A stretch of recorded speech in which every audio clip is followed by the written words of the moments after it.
City India news channel हक की आवाज। पैराडाइज फंक्शन पैलेस महबूब नगर कांग्रेस पार्टी दफ्तर में मुनाकिदा सहाफ़ती कॉन्फ्रेंस से DCC general secretary Siraj Qadri ने खिताब करते हुए कहा कि कल ईद उल फितर की मुनासिबत से मुकामी रुकन असम्बली एनएम श्रीनिवास रेड्डी की हिदायत और अक़लियती मालियाती कॉरपोरेशन चेयरमैन उबैदुल्लाह कोतवाल और जामे मस्जिद कमेटी की तजवीज़ पर ईदगाह के पास नमाज ईद उल फितर अदा करने के लिए जो इंतज़ाम किए गए थे वो काबिल तहसीन थे। नमाज के दौरान नमाजियों को मुश्किल न हो इस गर्ज से एनएम श्रीनिवास रेड्डी की हिदायत पर पंडाल लगाया गया और पीने का पानी फराहम किया गया। सिराज कादरी ने साबिक़ वज़ीर के प्रोटोकॉल पर अमल न करने के इल्ज़ाम का जवाब देते हुए कहा कि कल पेश आए वाक़े से कमेटी मेंबरान का कोई ताल्लुक़ नहीं है, क्योंकि इस कमेटी को ईद उल फितर से 2 दिन कबल ही तहलील कर दिया था। स्पेशल ऑफिसर का वक्त होने की वजह से साबिक़ वज़ीर को कुछ मुश्किलात का सामना करना पड़ा हो तो हो सकता है, क्योंकि उन्हें इस बात का कोई अंदेशा नहीं रहता। स्पेशल ऑफिसर हमेशा ही इक़्तिदार पर मौजूद अफराद के लिए प्रोटोकॉल के मुताबिक इंतज़ाम करता है, जबकि साबिक़ वज़ीर को 100 कुर्सियों में 1 कुर्सी भी न मिलना अफसोस की बात है और इस वाक़े को मुस्लिम समाज पर और कांग्रेस कायदीन पर मुसल्लत करना सरासर गलत है। ईद उल फितर की नमाज को भी सियासी फ़ायदे के लिए इस्तेमाल करना कहाँ तक मुनासिब है। सिराज कादरी ने कहा कि साबिक़ वज़ीर के हाथ में इक़्तिदार न होने की वजह से वो मसाजिद और मंदिरों के पास सियासी खेल का आगाज़ किया है। हम उन्हें इस तरह की सियासत से बाज आ जाने की तरगीब देते हैं, क्योंकि हम इस तरह की सियासत को पसंद नहीं करते। उन्होंने कहा कि महबूब नगर में गुज़िश्ता 15 माह से तमाम मज़ाहिब के लोग पुरअमन फ़िज़ा में आज़ादाना माहौल में त्यौहार मना रहे हैं। इस माहौल को जारी रखा जाए। साबिक़ वज़ीर इस फ़िज़ा को ख़राब करने की कोशिश न करें। इस सहाफ़ती कॉन्फ्रेंस में मुड़ा चेयरमैन लक्ष्मण यादव, साबिक़ सदर नशीन बल्दिया Mahabubnagar Anand Goud, minority cell chairman Mohammed Faiyaz, INTC सदर Ramulu Yadav, media cell convener Benhur के अलावा दीगर मौजूद थे। హృదయపూర్వక నమస్సుమాంజలు। మరి ఈరోజు నాతో పాటు మీడియా సమావేశంలో పాల్గొంటున్నటువంటి ముడా చైర్మన్ లక్ష్మణ్ యాదవ్ గారు మరియు మాజీ మున్సిపల్ చైర్మన్ ఆనంద్ గౌడ్ గారు,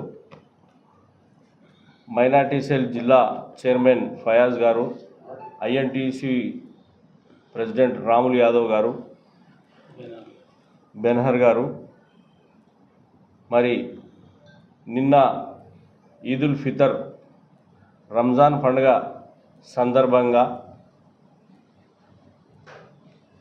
ఎన్ఎం శ్రీనివాస్ రెడ్డి గారి ఆదేశానుసారము municipal corporation commissioner Maheshwar Reddy గారి పర్యవేక్షణలో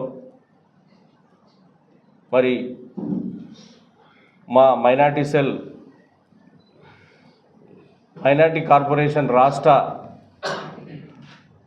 చైర్మన్ గారు ఉబైదుల్లా కోత్వాల్ గారి సలహా సూచన మేరకు మరియు జామే మస్జిద్ కమిటీ సలహాలు సూచనల మేరకు నిన్న ఎన్నడూ లేని విధంగా కాంగ్రెస్ పార్టీ ప్రభుత్వం వచ్చిన తర్వాత ఎన్ఎం శ్రీనివాస్ రెడ్డి గారి నాయకత్వంలో పెద్ద ఎత్తున నమాజు చదవడానికి ఏర్పాట్లు, టెంట్లు, నమాజు చదువుతున్నటువంటి ముస్లిం మైనారిటీ సోదరులకు ఎక్కడ కూడా ఎండలో ఇబ్బంది జరగకూడదనే ఉద్దేశంతో ఎన్ఎం శ్రీనివాస్ రెడ్డి గారు ఆదేశానుసారం ఎక్కడికక్కడ టెంట్లు వేసి ముస్లిం సోదరులకు నమాజుకు ఇబ్బంది కలగకూడదనే భావనతో నిన్న బ్రహ్మాండమైన ఏర్పాట్లు, అలాగే నీటి వసతి ఎక్కడికక్కడ సెట్ చేసి చేర్చడం జరిగింది. మరి నిన్న జరిగినటువంటి పర్యవేక్షణ మొత్తం నిన్న ఈద్గా కమిటీ లేదు. పండుగ కన్నా 2-3 రోజుల క్రితమే ఆ కమిటీని డిజాల్వ్ చేయడం జరిగింది. స్పెషల్ ఆఫీసర్ పీరియడ్ కాబట్టి కొన్ని ఇబ్బందులు ఎక్కడైనా జరిగితే జరగవచ్చు, వారికి తెలియదు కాబట్టి స్పెషల్ ఆఫీసర్ ఏముంటుంది, అధికారంలో ఉన్నటువంటి వారికే ప్రోటోకాల్ను నిర్వహించడం జరుగుతుంది.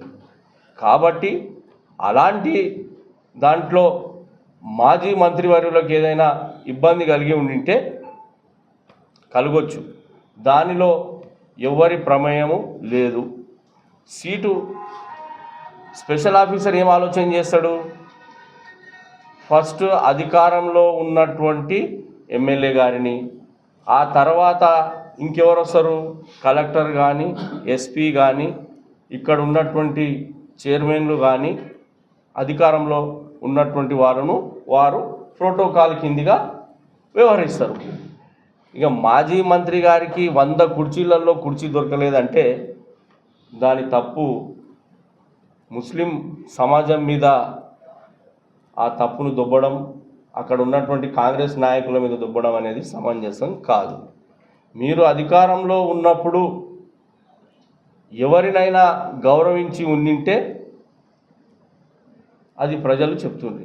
ఈరోజు బ్రహ్మాండంగా నిన్న మైనార్టీ సోదరులు, ముస్లిం మైనార్టీ సోదరులు అందరూ కూడా రంజాన్ పర్వదినాన నీవు కావాల్సుకొని ఈద్గా దగ్గర కూడా రాజకీయం చేయడానికి వస్తే ఆ విజ్ఞతకు నిన్ను వదిలేస్తూ ఉన్నాం. అధికారం లేదు కాబట్టి మతి భ్రమించి నీవు ఈద్గా దగ్గర, మసీదుల దగ్గర, గుళ్ళ దగ్గర రాజకీయం చేయొద్దని చెప్పి శ్రీనివాస్ గౌడ్ గారిని నేను కోరుతా ఉన్నా. ఎందుకంటే మహబూబ్ నగర్లో గత 15 నెలల నుంచి ప్రశాంతమైన వాతావరణంలో మహబూబ్ నగర్ ప్రజలు, ఇటు హిందూ సోదరులు కానీ, ఇటు ముస్లిం సోదరులు కానీ, క్రైస్తవ సోదరులు కానీ మంచి వాతావరణంలో, స్వేచ్ఛాయుత వాతావరణంలో తమ పండుగలను చేసుకుంటూ ఉన్నారు. కాబట్టి ఇలాంటి సంఘటనలు మరి మీరు ఉద్భవించి మరి నీ పక్కలో ఉన్నటువంటి గతంలో రాష్ట్ర మైనార్టీ కార్పొరేషన్ చైర్మన్ను మైనార్టీ మా సోదరుడు ఇంతియాజ్ గారిని కూడా నువ్వు గౌరవించలే. చెప్పుకుంటూ పోతే మేము కూడా రాజకీయం చేయాలంటే చాలా ఉన్నాయి. మేము ఆ రాజకీయం మసీదుల దగ్గర, మందిరాల దగ్గర రాజకీయం చేయదలుచుకోలేదు. కాబట్టి దయచేసి మిమ్మల్ని ఒకటే కోరుతా ఉన్నాం, మహబూబ్ నగర్లో మంచి వాతావరణం ఉంది, స్వేచ్ఛాయుత జీవితం గడుపుతూ ఉన్నారు ప్రజలు. ఆ వాతావరణాన్ని మీరు మీ రాజకీయ భవిష్యత్తు కొరకు కలుషితం చేసే ప్రయత్నం చేయొద్దని చెప్పి బీఆర్ఎస్ పార్టీ నాయకులు, మాజీ మంత్రివర్యులు గారిని నేను కోరుతా ఉన్నాను. ఎందుకంటే మహబూబ్ నగర్ ప్రజలు మిమ్మల్ని కాదని కాంగ్రెస్ పార్టీ అధికారంలోనికి తీసుకొచ్చింది. మరి అధికారం లేదు, 15 నెలలకే మీరు అంత ఫ్రస్ట్రేషన్కి గురైతే ఎలాగా? మరి 9 ఏళ్ళు మేము అధికారంలో లేకుండా ఎక్కడ కూడా ఫ్రస్ట్రేషన్కు గురి కాలేదు, మాకు సీట్ ఇవ్వలేదు అని అడగలేదు. మేము ఎక్కడ కూడా మీలాక గుళ్ళ దగ్గర, మసీదుల దగ్గర, ఈద్గాల దగ్గర రాజకీయం చేయలేదు. మిమ్మల్ని ఒకటే కోరుతా ఉన్నాం, మీడియా మిత్రులు కూడా నిన్న మంచిగా గత 15 నెలల నుంచి ఎక్కడికక్కడ ప్రతీది కూడా అధికార పార్టీ ఏదైనా తప్పు చేసి ఉంటే తప్పుగా చూయించుకుంటూ, ఏదైనా మంచి చేసి ఉంటే మంచిగా చూయించుకుంటూ ముందరికి వెళ్తున్నారు. కాబట్టి మీడియా మిత్రులను కూడా నేను ఒకటే కోరుతా ఉన్నాను, ఇలాంటి దాని మీద మీరు కూడా ఎక్కడ కూడా రాజకీయంగా అక్కడి వాళ్ళకి కానీ ఇక్కడి వాళ్ళకి కానీ ప్రోత్సహించి